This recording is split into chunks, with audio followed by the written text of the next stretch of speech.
नमस्कार, चर्चा में आपका स्वागत है। आपके साथ मैं हूं दीप्ति शाही सिंह। उमेश पाल हत्याकांड में पुलिस की जांच तेज होती जा रही है। जांच टीम ने अब अतीक अहमद के वकील खान सौलत हनीफ को कस्टडी रिमांड पर लिया है। खान सौलत नैनी सेंट्रल जेल में बंद है। पुलिस उमेश पाल हत्याकांड में सौलत की भूमिका को लेकर सवाल जवाब करेगी। साथ ही माफियाती के अवैध साम्राज्य को लेकर भी पूछताछ की जाएगी। चर्चा में आज इसी पर बात करेंगे। मेरे साथ खास मेहमान भी होंगे। इस समय मेरे साथ प्रिंस लेनिन है, आप वरिष्ठ अधिवक्ता हैं। नमस्कार सर, स्वागत है आपका।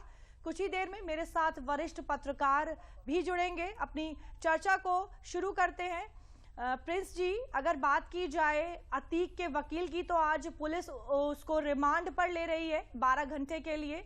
तो क्या कुछ, अगर हम कानूनी कार्रवाई की बात करें, तो किस तरह की जो कानूनी जानकारी है वो उसके द्वारा दी जा सकती है अतीक से जुड़ी हुई?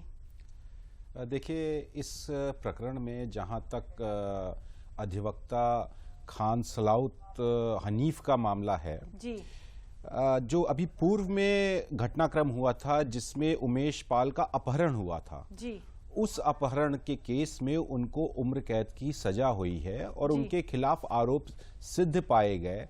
ये पाया गया था कि वो भी बराबर से अतीक के साथ शामिल रहे थे उमेश पाल का अपहरण करके उसके ऊपर दबाव बनाकर उसको गवाही से रोकने के लिए। तो कहीं ना कहीं पुलिस के सामने ये बात स्पष्ट रूप से प्रमाणित है कि ये जो तथाकथित अधिवक्ता हैं, जो ये अतीक अशरफ इनके साथ इनके अपराधों में बराबर साथ देते रहे हैं, तो कहीं ना कहीं इनका जुड़ाव जो उमेश पाल की जो हत्या हुई है उसके बाद, उसमें भी जरूर कहीं ना कहीं से इनका इन्वॉल्वमेंट हो सकता है। तो उसी को लेकर के अब पुलिस ने जो कोर्ट से इनकी कस्टडी जो रिमांड ली है 12 घंटे की, हालांकि उनको मिली है, 12 घंटे में उनको पूछताछ करके अकील जो ये जो हत्याकांड हुआ था जिसमें अतीक के कहने पर उमेश पाल को मारा गया था जी, तो उस हत्याकांड में और कौन लोग जुड़े थे, जो लोग अभी तक पुलिस की पकड़ से बाहर हैं, वो कहां पे हो सकते हैं, क्योंकि इनका उठना बैठना और लगभग पूरा इनका जो जुड़ाव था वो अधिवक्ता के तौर पर कम और अतीक के सहयोगी के रूप में ज्यादा था। काफी सालों से इनका साथ था। अपनी चर्चा को जारी रखेंगे, लेकिन पहले देखते हैं ये खास रिपोर्ट।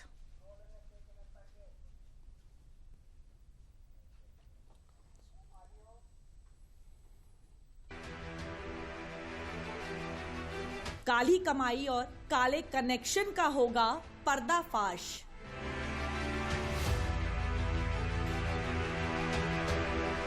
जिसने अतीक को 30 साल तक कानून से बचाया,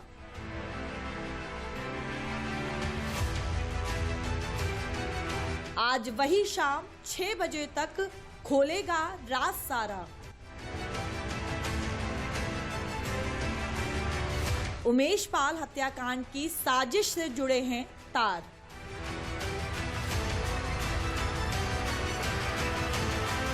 उमेश पाल का सुराग जिसने भेजा था शूटर्स के पास,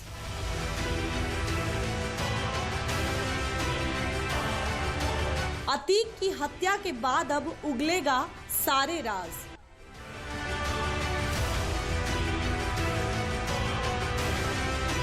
जिसने की थी मदद फैलाने में काला साम्राज्य।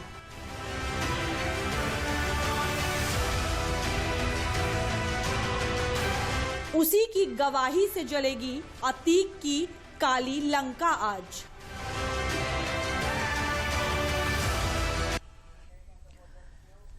तो हनीफ ने अतीक का साथ दिया उसके अपराधों में। वो वकील भी थे और कानूनी जिस तरह की भी कह सकते हैं संपत्ति या इन सभी की जानकारी उन्हें हो सकती है। और आज पुलिस ने रिमांड पर लिया हनीफ को।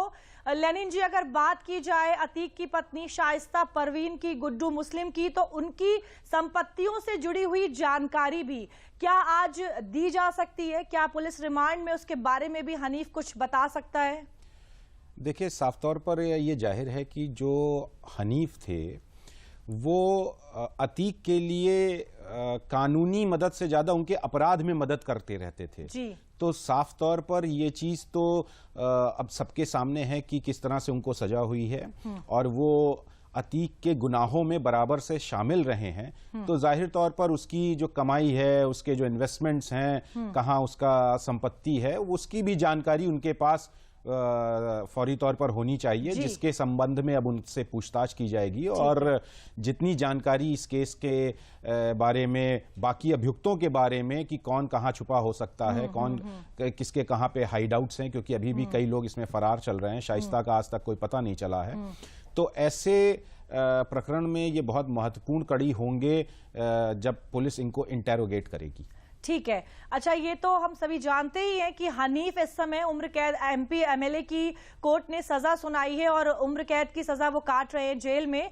लेकिन अगर बात की जाए उनकी सजा की, तो उसको लेकर भी क्या आगे किस तरह की अपील किस कोर्ट में की जा सकती है इस सजा को लेकर? देखिए, हनीफ को जो सजा हुई है, अतीक को भी हुई थी उसमें, तो इनको जो सेशंस कोर्ट से जो इनको पनिशमेंट मिला है उम्र कैद का, उसके अगेंस्ट में हाई कोर्ट में अपील का प्रावधान है। इन्होंने अपील अपनी जाहिर तौर पर अब तक फाइल कर दी होगी। तो अपील में अब इनकी पुनः सुनवाई होगी, गुण दोष के आधार पर देखा जाएगा कि क्या जो ट्रायल कोर्ट का फैसला है वो वास्तव में जो साक्ष्य हैं उसके अनुरूप है या बिना किसी साक्ष्य के इनके सजा सुनाई गई है। ठीक है। तो वो अब हाई कोर्ट के समक्ष ये सारी चीजें आ चुकी हैं और हाई कोर्ट तय करेगा। अगर हाई कोर्ट इस सजा को बहाल रखता है तो इनके पास सुप्रीम कोर्ट में जाने का अवसर रहेगा और सुप्रीम कोर्ट के बाद जो भी इसमें निर्णय होगा वो अंतिम निर्णय होगा। ठीक है। प्रिंस जी, जिस तरह से लगातार अपराधियों पर कार्रवाई हो रही है, शिकंजा जो है वो कसा जा रहा है, क्या आपको लगता है कि जो कोर्ट के काम करने का तरीका है उसमें भी बदलाव आया है और कोर्ट जो है पहले से ज्यादा अब तेज हो गई है, ज्यादा जल्दी जो मुकदमे हैं उनका निपटारा हो रहा है, उसके तरीकों में फर्क आया है? बिल्कुल। देखिए, आप इतने फास्ट ट्रैक कोर्ट्स अब बना दिए गए हैं और इस तरह के जो सफेद पोश और जो बड़े स्तर वाले जो माफिया हैं, जो कहीं ना कहीं राजनीतिक रूप से अपने इस माफिया के प्रभाव के चलते सांसद या विधायक बनते रहते, तो उन्हीं के दृष्टिगत ये एमपी एमएलए कोर्ट का गठन किया गया है जो एक्सक्लूसिवली इनके ट्रायल्स को देखता है। तो कहीं ना कहीं जुडिशियल प्रोसेस को भी फास्ट किया गया है, फास्ट ट्रैक लाया गया। वरना आप देखिए कि सालों साल केस इनके लंबित होते थे, उसी में ही गवाहियां नहीं आती थी, गवाहों की हत्या तक हो जाती थी। तो इन सब चीजों को ध्यान में रखते हुए अदालतों ने भी कड़ाई से अब इन गवाहों को सुरक्षा देने का काम, पूरा विटनेस प्रोटेक्शन प्रोग्राम जो है उसकी मॉनिटरिंग कोर्ट्स करती है। बहुत कड़ाई से कोर्ट ये सुनिश्चित करती है कि ऐसे केसेस से जुड़े जो विटनेसेस हैं उनकी पूरी सुरक्षा रखी जाए ताकि ऐसे अपराधियों को उनके अंजाम तक पहुंचाया जा सके। बिल्कुल। लगातार हम बात कर रहे हैं कि सौलत हनीफ ना केवल वकील था है अतीक अहमद का, बल्कि उसके अपराधों में भी बराबर से साथ दिया है और उमेश पाल अपहरण कांड में इस समय उम्र कैद की सजा भी काट रहा है। लेकिन एक बार ग्राफिक के माध्यम से आपको बताते हैं कौन है खान सौलत हनीफ। एक बार आपको बताते हैं, उमेश पाल किडनैपिंग में उम्र कैद की सजा मिली है खान सौलत हनीफ को। उमेश पाल किडनैपिंग की अगर बात की जाए, सेंट्रल जेल नैनी में बंद है सौलत हनीफ, जिसे आज पुलिस ने 12 घंटे की रिमांड पर लिया है। अतीक अहमद का मुख्य वकील हुआ करता था और ज्यादा से ज्यादा जो मुकदमे हैं, करीब 30 साल से अतीक से जुड़ा था, एक लंबा समय 30 साल से अतीक से जुड़ा हुआ है। अतीक को कानून से बचाने का मास्टरमाइंड भी माना जाता है। हम बात कर रहे हैं खान सौलत हनीफ की। आज सुबह 6 बजे से शाम 6 बजे तक पुलिस रिमांड में है और ऐसा कहा जा रहा है कि अतीक से जुड़ी हुई उमेश पाल किडनैपिंग में उम्र कैद की सजा मिली है और पुलिस रिमांड में ये कहा जा रहा है कि बहुत सी जो बातें हैं अतीक से जुड़ी हुई वो निकलकर सामने आएंगी और बहुत से और भी नए राज खुलेंगे इस पुलिस रिमांड में। लेनिन जी, लगातार अपराधियों के खिलाफ कार्रवाई हो रही है, अगर चाहे वो हम अतीक अहमद की बात करें, चाहे हम मुख्तार अंसारी की बात करें। पिछले 32 सालों में कोई कार्रवाई नहीं हुई। मुख्तार अंसारी की बात की जाए, लेकिन 1-1.5 सालों में 8-10 मुकदमे हो चुके हैं, कार्रवाई हो रही है और अतीक अहमद का जो हाल हुआ वो सभी देख रहे हैं। तो किस तरह के जो कानूनी बदलाव हैं उनको हम देखते हैं? देखिए, कानूनी बदलाव तो से ज्यादा है परिस्थितियों का बदलाव। कहीं ना कहीं ये जो ऐसे माफिया थे, इनको जो राजनीतिक संरक्षण मिलता था वो अब बंद हो चुका है। जो माफियाओं का राजनीतिकरण था वो कहीं ना कहीं उस पे जो लगाम लगी है, जो इनको जो पॉलिटिकल प्रोटेक्शन रहता था, जिसके चलते पुलिस अक्षम रहती थी, इनके खिलाफ कोई कार्रवाई नहीं कर सकती थी, किसी गवाह को सुरक्षा नहीं मिलती थी, कोर्ट में विटनेसेस नहीं जाते। आज इस सारी प्रक्रिया को ये सुनिश्चित किया जा रहा है कोर्ट और सरकारों के द्वारा कि जो ऐसे प्रभावशाली लोगों के खिलाफ जो केसेस हैं, उनके खिलाफ जो गवाह हैं, उनको प्रॉपर सुरक्षा दी जाए। आप देखिए किस हद तक के मैं कहूंगा ये अपराधी होते हैं कि उमेश पाल को पूरी सुरक्षा मिली होने के बावजूद उसकी हत्या की गई, उसके दोनों सुरक्षा कर्मियों तक को मौत के घाट उतार दिया गया। तो आप अपराध की पराकाष्ठा देखेंगी कि किस तरह से बर्बरतापूर्वक इन लोगों के द्वारा कानून के साथ और न्याय व्यवस्था के साथ खिलवाड़ करने का जो प्रयास किया जाता है, उसके लिए कहीं से इनको क्षमा की गुंजाइश नहीं होनी चाहिए और कानून को अपना कार्य करते रहना चाहिए, और तभी जाकर के ऐसे माफियाओं पर कहीं ना कहीं लगाम लगेगी। बिल्कुल। प्रिंस जी, क्या आपको नहीं लगता जिस तरह से आपराधिक संगीन आपराधिक मामलों की अगर बात की जाए तो इनके लिए एक अलग से फास्ट ट्रैक कोर्ट होना चाहिए, जहां पे त्वरित मुकदमे जो है उनको डिसीजन उनका आए और जल्द से जल्द जो फैसले हैं वो सुनाए जाएं? दीप्ति जी, बिल्कुल इन्हीं चीज़ों को ध्यान में रखते हुए उत्तर प्रदेश में आज बड़े पैमाने पर फास्ट ट्रैक कोर्ट्स का गठन किया जा चुका है। उन्हीं कोर्ट्स का नतीजा है कि आज जो इन लोगों के खिलाफ एक के बाद एक फैसले आने शुरू हो गए हैं, और जो ऐसे माफिया जो विधायक या सांसद तक बन जाते हैं, उनके लिए MP MLA कोर्ट्स का गठन किया गया है कि कहीं से कोई अपने प्रभाव का इस्तेमाल न्यायिक प्रक्रिया पे ना कर सके। आप चाहे जितने बड़े पद पे बैठे व्यक्ति हों, सांसद हों, विधायक हों, आपके खिलाफ कानून की कार्रवाई उसी गति से चलेगी और उस तरह से जो न्याय की जो व्यवस्था है वो सुचारू रूप से अपना कार्य कर रही है। तभी ऐसे लोगों के खिलाफ आज एक के बाद एक फैसले आ रहे हैं। ठीक है, तो अगर सौलत हनीफ की बात करें तो आज पुलिस ने उसे 12 घंटे के लिए रिमांड पर लिया है। क्या कुछ सवाल आज पूछे जा सकते हैं? एक बार इसे भी जान लेते हैं कि पुलिस रिमांड में क्या कुछ पूछ सकती है सौलत हनीफ से, जो एक लंबे समय से अतीक अहमद से जुड़ा हुआ था और इस समय उम्र कैद की सजा काट रहा है। उमेश पाल हत्या के प्लान की जानकारी कब मिली, ये सवाल पूछा जा सकता है पुलिस के द्वारा। क्या तुमने खुद उमेश पाल की रेकी की थी? पुलिस ये सवाल पूछ सकती है सौलत हनीफ से कि क्या उसने खुद इस पूरे कांड की रेकी की थी। उमेश पाल की हत्या के लिए हथियार कहां से आए है? आज हत्या से पहले और बाद में कितने पैसे दिए गए, किस तरह से पैसों का लेन देन हुआ, उसको लेकर भी आज ये सवाल पूछा जा सकता है। उमेश पाल की हत्या से पहले कौन से बिल्डर से हवाला के जरिए पैसा आया था, ये भी एक महत्वपूर्ण सवाल है जो आज पुलिस पूछ सकती है। अतीक का हवाला कारोबार कहां कहां फैला है, यानी कि जो उसकी संपत्ति है वो कहां कहां किन किन बिजनेस में कह सकते हैं लगाई गई है, किस तरह उसका उपयोग हो रहा है। प्रयागराज में शाइस्ता परवीन के लिए कौन कौन मददगार है? शाइस्ता परवीन फरार चल रही है। अतीक के जेल जाने के बाद काली कमाई को कहां कहां इन्वेस्ट किया, ये भी पूछा जा सकता है आज वकील हनीफ से। जब अपहरण मामले में उमेश पाल की गवाही हो चुकी थी तो हत्या की साजिश क्यों रची गई? जब पहले से ही उस मामले में सजा हो चुकी थी तो उमेश पाल के हत्या की साजिश को क्यों रचा गया? बहुत से ये महत्वपूर्ण सवाल जो आज पुलिस अपनी कस्टडी में पूछ सकती है। अतीक अहमद के लंबे समय से वकील रहे, उसके अपराधों में उसके साथी रहे हनीफ से। लेनिन जी, हम बात कर रहे थे कि किस तरह से आज पुलिस अपने रिमांड में किस तरह के सवाल कर सकती है, क्या कुछ जो चीजें हैं वो निकलकर सामने आ सकती हैं।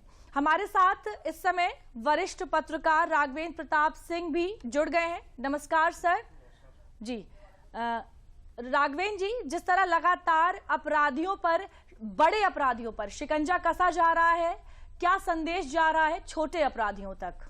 देखिए, संदेश योगी सरकार का स्पष्ट है कि अपराध के लिए प्रदेश में कोई जगह नहीं है, गुंडागर्दी के लिए प्रदेश में कोई जगह नहीं है, माफियागिरी के लिए प्रदेश में कोई जगह नहीं है जी। ईमानदारी से जीवन जिए, पैसा कमाइए, रोजगार करिए, बिजनेस करिए, व्यवसाय करिए, जो करना हो करिए। लेकिन अगर अपराध करेंगे, सीधे साधे लोगों को छेड़ेंगे, बिजनेस करने वाले लोगों को छेड़ेंगे, डॉक्टर्स इंजीनियर को छेड़ेंगे, किसी की जमीन कब्जा करेंगे या किसी की हत्या करेंगे, सुपारी देंगे, अपहरण करेंगे, वो अब इस प्रदेश में नहीं चलने वाला है। योगी सरकार 2017 में आने के बाद से ही प्रदेश में जीरो टॉलरेंस के तहत भ्रष्टाचार मुक्त प्रदेश का नारा दिया था और उस पर लगातार कार्रवाई करे, चाहे पश्चिम से पूरब तक जो भी माफिया हैं जो जमीन कब्जा करते थे, दूसरे की हत्या करते थे, अपहरण करते थे, आज या तो जेल की सलाखों में है या तो उनकी खुद एनकाउंटर एसटीएफ द्वारा या उत्तर प्रदेश पुलिस द्वारा की जा चुकी है। तो कुल मिला कर सरकार की स्पष्ट मंशा है कि प्रदेश में निवेश का माहौल बनाना है, रोजगार का माहौल बनाना है, शिक्षा का माहौल बनाना है, एक सभ्य समाज का माहौल बनाना है। अपराध के लिए अब हमारे प्रदेश में कोई जगह नहीं है। ठीक है, तो सौलत हनीफ को आज पुलिस ने 12 घंटे की रिमांड पर लिया है और उस रिमांड को लेकर क्या कुछ सरकारी वकील ने बताया है, एक बार देख लेते हैं।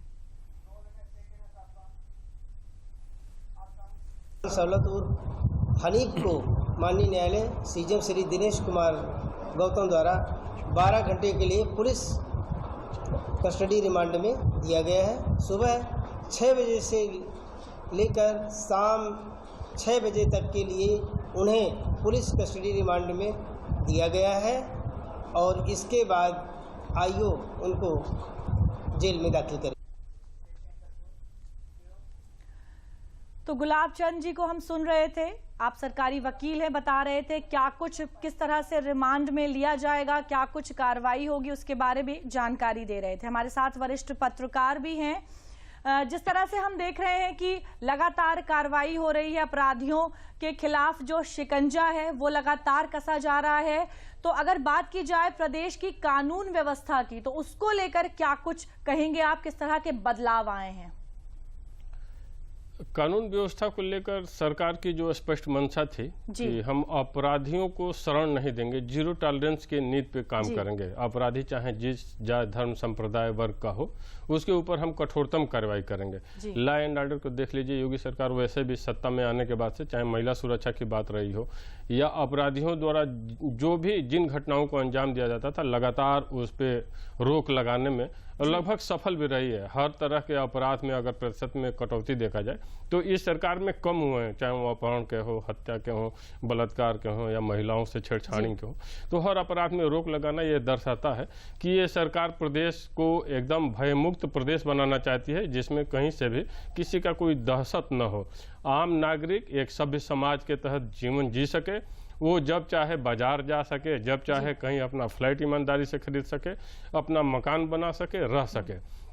अपराधियों को राजनीति का संरक्षण न मिलना ये सबसे बड़ी सफलता होती है किसी भी सरकार के लिए, कि हम अपराध को राजनीति में नहीं आने देंगे, अपराधियों को टिकट नहीं देंगे। अगर सरकार अगले चुनाव में इस तरह का पैमाना भी बन जाए कि किसी अपराधी को टिकट नहीं दिया जाएगा, तो ये एक और स्वागत योग्य कदम होगा और प्रदेश में और ही अच्छा माहौल, चाहे निवेश की बात कर ली जाए या भयमुक्त समाज की, तो उसका माहौल बनेगा। और कुल मिलाकर योगी सरकार का यही स्पष्ट संदेश है कि हम प्रदेश के निवासियों को शांति से, सुकून से जीवन जीने के लिए एक नया जीवन देना चाहते हैं, एक सभ्य समाज देना चाहते हैं, न कि एक ऐसा समाज जिसमें आपके पास अगर पैसे हैं तो आपके बेटे का अपहरण हो जाए, आपके पास फ्लैट है तो कोई अपराधी आकर के कब्जा कर ले, आपके पास पता चला कि कोई प्लाट है, अपराधियों के गुर्गे आगे उस पर अपनी बाउंड्री डाल दिए। अब वो सब नहीं चलेगा कि कोई भी आए आपकी जमीन को कब्जा कर ले। एक सभ्य समाज का निर्माण करने के लिए प्रदेश सरकार तत्पर दिख रही है और इसका स्वागत भी होना चाहिए कि अपराधियों को अब कोई राजनीतिक संरक्षण नहीं मिलेगा। अगर आप जो जैसा करेगा, जैसे अभी योगी आदित्यनाथ ने कहा भी प्रयागराज में, जो जस करे सो तस फल चाखा, मतलब अगर आप बुरा काम कर रहे हैं तो उसका नतीजा, आप बुरा काम का बुरा नतीजा, रिजल्ट भी बुरा लेने के लिए तैयार रहिए। आप अगर दूसरों की हत्या कर रहे हैं तो आपकी भी हत्या हो सकती है। जी ठीक है। लेनिन जी, अगर बात की जाए जुडिशरी की, न्यायपालिका की, तो और इस तरह से जब अपराध के खिलाफ कार्रवाई करनी होती है तो उसकी जो भूमिका है वो कितनी महत्वपूर्ण हो जाती है? देखिए, जो जुडिशरी की जो भूमिका है जी वो इस देश में बहुत अहम है, क्योंकि जब किसी व्यक्ति के साथ कुछ अन्याय होता है और उसकी कहीं कोई सुनवाई नहीं होती है तो वो न्यायालय की ही शरण में आता है और न्यायालय ही एकमात्र ऐसा रास्ता विकल्प बचता है जो उसके साथ न्याय करता है। तो न्यायपालिका की जो भूमिका है आज के संदर्भ में, और आप पूर्व से भी देखते हैं अगर नजर डालें तो न्यायपालिका ने काफी हद तक इस देश को एक व्यवस्था, सुव्यवस्था प्रदान करने का कार्य किया है कि कहीं से भी किसी के साथ अगर अन्याय होता है तो उसके पास अदालतों के दरवाजे रात तक खुले रहते हैं। ये नहीं है, कोई भेदभाव नहीं है, कोई आपके में लकुना नहीं है कि आपको हम नहीं सुनेंगे, आप बाद में आइए। लेकिन अगर आपके साथ कहीं से अन्याय है और आप अदालत की चौखट खटखटाते हैं तो न्यायपालिका आपको न्याय देने के लिए यहाँ पे विद्यमान है। तो ये एक बहुत बड़ी जो एक इस देश की उपलब्धि है, इंडिपेंडेंस ऑफ जुडिशरी, वो कहीं ना कहीं बहुत प्रभावी साबित होती है ऐसे माफियाओं के सामने, ऐसे राजनीतिक संरक्षित माफियाओं के सामने, कि उनको उनके अंजाम तक पहुंचाने में न्यायपालिका अपना पूरा कार्य सकुशल निभाती है। ठीक है राघवेंद्र जी, लगातार बात हो रही है ट्रिपल इंजन सरकार बनने की, और जिस तरह से कानून व्यवस्था सुधर रही है, अपराधियों के खिलाफ कार्रवाई हो रही है, तो क्या आने वाले निकाय चुनाव और साथ ही साथ 2024 के लोकसभा चुनाव में इसका असर दिखाई पड़ेगा?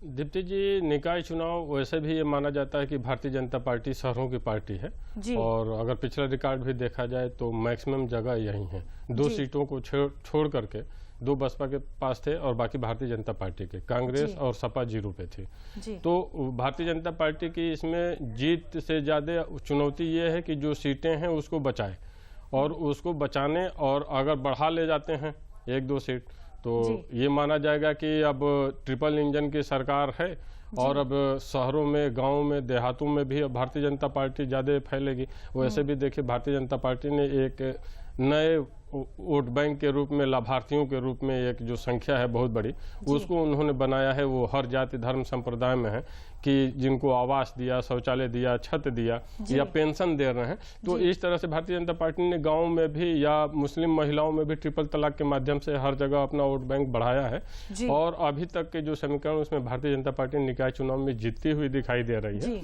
और ट्रिपल इंजन की सरकार बनेगी तो बेशक आगामी लोकसभा चुनाव में भी भारतीय जनता पार्टी को उसका फायदा मिलता हुआ दिखाई देगा। और भारतीय जनता पार्टी के पास लोकसभा चुनाव में भी दीप्ति जी फिर वही चुनौती रहेगी, क्योंकि सर्वाधिक सीटें भारतीय जनता पार्टी के पास ही हैं। तो उसमें वो क्या बढ़ा पाते हैं, या कि अपने, यानी कहीं ना कहीं जो लोगों की विश्वसनीयता है वो बढ़ी है सरकार के प्रति। लेनिन जी, जिस तरह के लगातार कार्रवाई हो रही है, कानून व्यवस्था सुधर रही है, क्या लोगों का नजरिया इसको लेकर बदला है?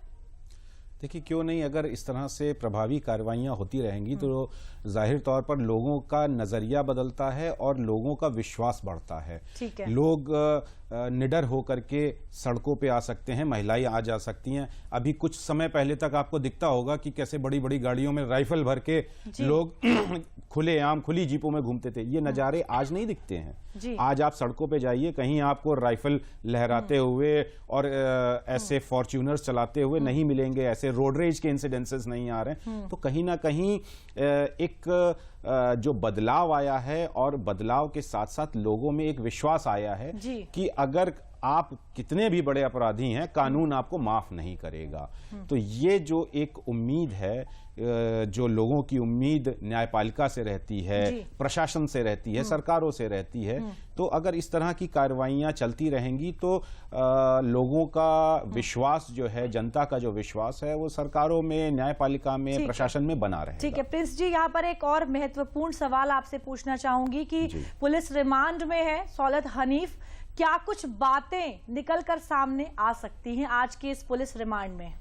देखिए, जिस तरह से वो उमेश पाल की किडनैपिंग में प्रमुख रूप से शामिल रहे थे, उन्हीं की प्रेजेंस में उससे बयान लिखवाया गया था। जो ये वकील साहब हैं हनीफ, अपराधी के लिए उसको एक कानूनी मदद करना हर वकील का कर्तव्य होता है, लेकिन उसके अपराध में शामिल हो जाना ये कहीं ना कहीं चिंता का विषय है कि आप अपने व्यवसाय से हट के अगले के साथ शामिल हो रहे हैं।